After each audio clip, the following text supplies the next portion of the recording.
जैसा हमजद साहब ने बताया, जैसा आपको इतना है कि 8 और 9 की हमारी स्ट्राइक सक्सेस हुई, 9 को स्ट्राइक पोस्टपोन की गई और जो स्ट्राइक पोस्टपोन की गई वो इसी वायदे के साथ पोस्टपोन की गई कि जो हमारी हाई पावर कमेटी की रिपोर्ट है वो 17 तारीख की ईसी में रखी जाएगी और इंशाअल्लाह वो हमारे हक में फैसला होगा। इंशाअल्लाह हमें पूरी उम्मीद है, क्योंकि अब जो हमारे एडमिनिस्ट्रेशन के लोग हैं वो भी आपके लिए सोचने लगे हैं और हमें उनकी जांच पर पूरा भरोसा है कि रजिस्ट्रार साहब हम लोगों के लिए कोई ना कोई फैसला इसी ईसी मेंबर्स करेंगे, क्योंकि रजिस्ट्रार साहब तो उसके ऑफिसिएटिंग सेक्रेटरी हैं, लेकिन हमारे जो ईसी मेंबर्स हैं उस ईसी में इंशाल्लाह आपके हक में फैसला देंगे। हमें उनसे पूरी उम्मीद है और इस 17 तारीख से पहले हम उन ईसी मेंबर से भी सबसे मुलाकात करेंगे और इंशाल्लाह उन्हें अपने हक में फैसला लेने के लिए उन्हें जो भी मालूमात चाहिए होगी वो उन्हें हम देंगे।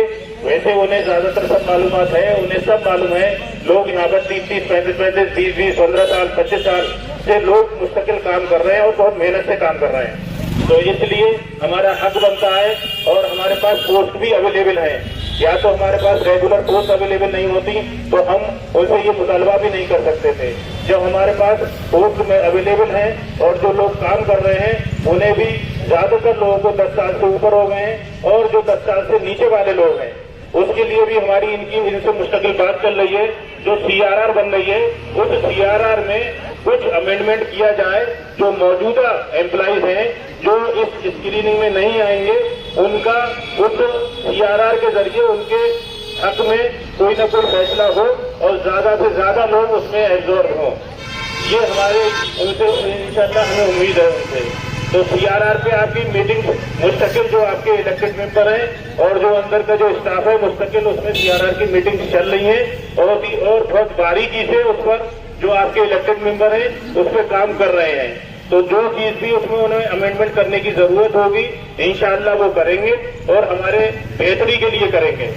तो हमें पूरी उम्मीद है इंशाअल्लाह इस 17 तारीख में भी रिजल्ट अच्छा आएगा और आगे जो लोग बचेंगे उस रेगुलाइजेशन से वो इंशाअल्लाह CRR के जरिए एब्जॉर्ब होंगे। उन्हें कुछ ना कुछ उसमें जो है सहूलतें दी जाएंगी जिसमें उनका उसमें फायदा हो। ये हमारा इनसे मुतालबा भी है और हम इनसे मुस्तकिल जब मिल रहे हैं तब भी उनसे हम यही बात कर रहे हैं कि ठीक है जो लोग स्क्रीनिंग में आ जाएंगे और जो लेफ्ट ओवर बचेंगे उन्हें भी उसका बेनिफिट उनकी वर्किंग के हिसाब से उन्हें मिलना चाहिए, क्योंकि उन लोगों को भी 2000 कोई भी ऐसा एम्प्लाई नहीं है हमारे पास जो 2018-19 के बाद का हो, क्योंकि उसके बाद तो अपॉइंटमेंट ही नहीं हुए हैं। तो 5 साल तो कम से कम सभी को हो गए हैं, वरना मिनिमम 5 साल और मैक्सिमम तो हमारे पास 35 साल का भी आदमी है जो अभी तक टेम्परेरी है या डेली वेजर है। तो इसलिए हम इस एडमिनिस्ट्रेशन से मुतालबा करते हैं कि इस 17 तारीख की ईसी की मीटिंग में हमारे फेवर में फैसला ले ताकि हम खुशी यहाँ से चले जाएं, क्योंकि कोई हमें खुशी नहीं है। यहाँ पर जो हम 3.5 महीने से धरने पे बैठे हुए हैं और बीच में जो स्ट्राइक की थी वो स्ट्राइक भी जो है क्या नाम है कामयाब रही थी। ये 18 और 8 और 9 की स्ट्राइक में तो आप सभी लोगों को पता है कि हालात मेडिकल के या हाउस के या दूसरी जगहों के कैसे रहे। जैसा हमजद ने बताया कि रजिस्ट्रार साहब तो पूरी यूनिवर्सिटी में जो है बहुत ही मेहनत की उन्होंने लोगों को काम पे बुलाने के लिए, काम करने के लिए, और वैसे भी मेहनत कर रहे हैं। तो हमें उनसे यही उम्मीद है कि वो हमारे लिए भी इसी तरह मेहनत से काम करे ताकि हम लोग अपने खुशी यहाँ से अपने डिपार्टमेंटों को वापस चले जाएं। वैसे तो लोग रोजाना सब अपनी ड्यूटी देने के बाद ही यहाँ पर आते हैं। सिर्फ 2 लोग ऐसे होते हैं जो या तो छुट्टी लेके बैठते हैं या उनका उसमें जो है रेस्ट होता है या छुट्टी वाले दिन बैठते हैं। तो इस एडमिनिस्ट्रेशन से एक बार फिर मैं मोतबाना दरखास्त करता हूं और अपील करता हूं, इस 17 फरवरी को जो ईसी की मीटिंग हो रही है वो हाई पावर कमेटी की रिपोर्ट जो है वो उसे अप्रूव करें और उसमें भी हमें इनसे एक दरखास्त ये भी है वो टाइम बाउंड मैनर में इम्प्लीमेंट करने के लिए हो। ऐसा नहीं है अप्रूव तो कर दिया और उसके बाद रिपोर्ट रखी हुई है उस पर कोई फैसला नहीं हो रहा। हम तो इस बात पे खुशी यहाँ से चले गए कि अब हमारा फैसला हमारे हक में हो गया है और पता ये चला कि उस पर कोई काम नहीं हो रहा है।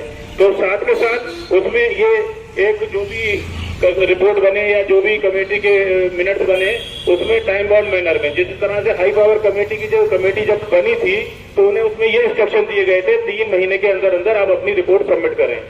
इसी तरह से जब हाई पावर कमेटी की रिपोर्ट अप्रूव हो तो उसमें भी ये इंस्ट्रक्शन के साथ अप्रूव हो कि इसका इम्प्लीमेंटेशन टाइम बाउंड मैनर में हो।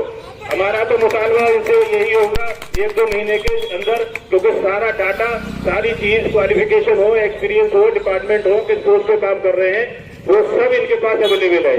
कहीं कोई तलाश करने की जरूरत नहीं है, इसमें कोई टाइम लगाने की जरूरत नहीं है। जितना जल्दी हो सके उसमें फैसला लें ताकि इनके हक में भी बेहतरी होगी। जो इन्हें परेशानियां पेश आ रही हैं सैलरी देने में, अलाउंसेस देने में, वो परेशानियां भी कम से कम हो जाएंगी और लोगों को खुशियां नसीब होंगी इंशाल्लाह। तो यही हमारी इनसे दरख्वास्त है। क्या कोई आवाज दो, अवेक है, आवाज दो, अवेक है, हमारी मानो पूरी करो, हमारी मानो पूरी करो, हमारी मानो पूरी करो, हमारी मानो पूरी करो। धरने पर जो 2 लोग बैठे थे उसमें नौशाद अहमद और अजीम अब्बासी साहब जो अब्दुल्ला हाल से थे, इनका कमेटी की तरफ से और आप सभी लोगों की तरफ से बहुत बहुत शुक्रिया।